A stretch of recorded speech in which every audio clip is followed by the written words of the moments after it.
कवी उपनिषदांची रचना कोण? रचनाकाराने त्यात एक सुंदर ओळ कोरली आहे. अन्नम जगत प्राणम प्रावृत्त कालस्य चांडम मायत्तम यस्मादत्त परीक्षस्य प्रावृत्त काल प्रयत्न. या ओळीचा अर्थ असा होतो की अन्न हे जगताचे प्राण आहे आणि तेच अन्न हे पर्जन्याच्या स्वाधीन आहे. म्हणून येणाऱ्या अनेक पिढ्यांच्या संवर्धनासाठी पर्जन्य काळाचे योग्य अभ्यास करत पाण्याचे व्यवस्थापन करणं नितांत आवश्यक आहे. हीच काळाची गरज लक्षात ठेवून मी आराध्य दीपक देशमुख इयत्ता 7वीची विद्यार्थिनी माझा विषय मांडते. पाणी एक भविष्यवेधी समस्या. पाण्याला आपण जल म्हणतो, त्यामध्ये 2 अक्षर असतात. ज म्हणजे जन्मापासून आणि ल म्हणजे लयापर्यंत. जन्मापासून तर लयापर्यंत जे आपली साथ देतं ते म्हणजे जल. मनुष्याच्या शरीरामध्ये 60 ते 70% पाणी असतं, म्हणूनच पाण्याला आपण जीवन असं म्हणतो. अगदी जन्माला येण्यापूर्वी आईच्या पोटामध्ये असताना पाणी आपली काळजी घेते. मग जन्माला आल्यानंतर आपण पाण्याची काळजी घ्यायला नको का? मित्र आणि मैत्रिणींनो, गल्लीपासून तर दिल्लीपर्यंत चर्चेला जाणारा हा पाणी प्रश्न आता थेट राष्ट्रीय आंतरराष्ट्रीय पातळीवर तेलाच्या पाठोपाठ ज्वालाग्राही बनतोय. या शतकात युद्ध झाले तर ते पाणी प्रश्नावर होईल असं भाकीत जागतिक बँकेचे उपाध्यक्ष डॉक्टर इस्माईल यांनी केले. लोकसभा विधानसभेमध्ये पाणी प्रश्नावरून गदारोळ होतोय. अहो, शेती क्षेत्रामध्ये पाणी वाटपावरून भावांमध्ये खुरपडतायत. सार्वजनिक नळावर पाण्यासाठी मारामारी होत आहे.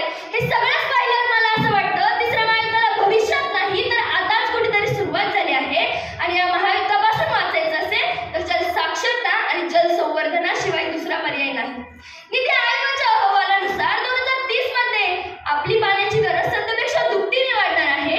याचाच अर्थ आणखी काही अब्ज लोक, पशु, पक्षी, प्राणी पाणी विना तडफडून पडतील.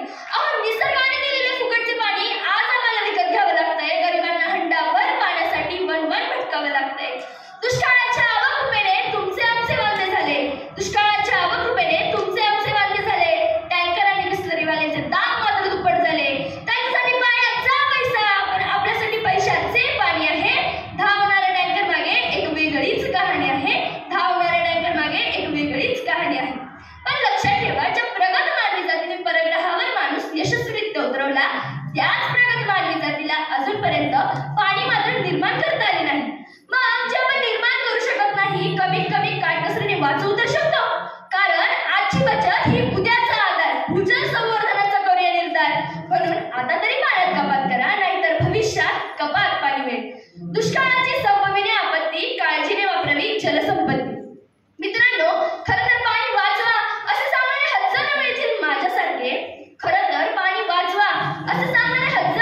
माझ्यासारखे. पण वाचवणारे, संवर्धन करणारे कमी मिळतील ही कशी काय चिंता आहे. अहो, आपल्या पूर्वजांनी विहिरीत नदीत पाहिलेले पाणी आज आपण पाऊचमध्ये पाहतोय. मग विचार करा, आपली पुढची पिढी हेच पाणी कुठे पाहिल? काही वर्षांपूर्वी लातूरकरांची तहान भागवण्यासाठी कृष्णा नदीमधून काही लाखो लिटर पाणी रेल्वेने आणावं लागलं. त्याला कारणीभूत कोण? माणूसच ना. त्याने केलेली वृक्षतोडच ना. जर पाणी अडवलेच नाही तर जमिनीत जिरवलेच नाही तर पाण्याची बचत कशी होणार? परिस्थिती कशी बदलणार? म्हणून म्हणते never waste even a drop of water. उन्हाळ्याचा पहिला दिवस उजाडेल ना उजाडेल, झाडाखाली सावली राहणार नाही. पक्षी रडू लागतील, नद्या आटू लागतील, माणूस आणि माणूस हवालदिल होईल. कसं होईल? या 2 अक्षरांचा प्रश्न माणसाला छळू लागेल. रानांची रंगट तुडवताना स्त्री, पुरुष, मुले, मुली पाण्याची दररोज खेळू लागतील.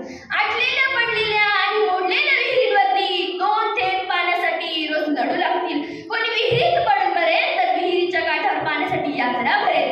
पाणी पेटल, दुष्काळ आमच्या जीवावरती उठल. मग जळलेल्या वाटाला पावसाची आस, करपलेली शेतही पाण्याविना उदास.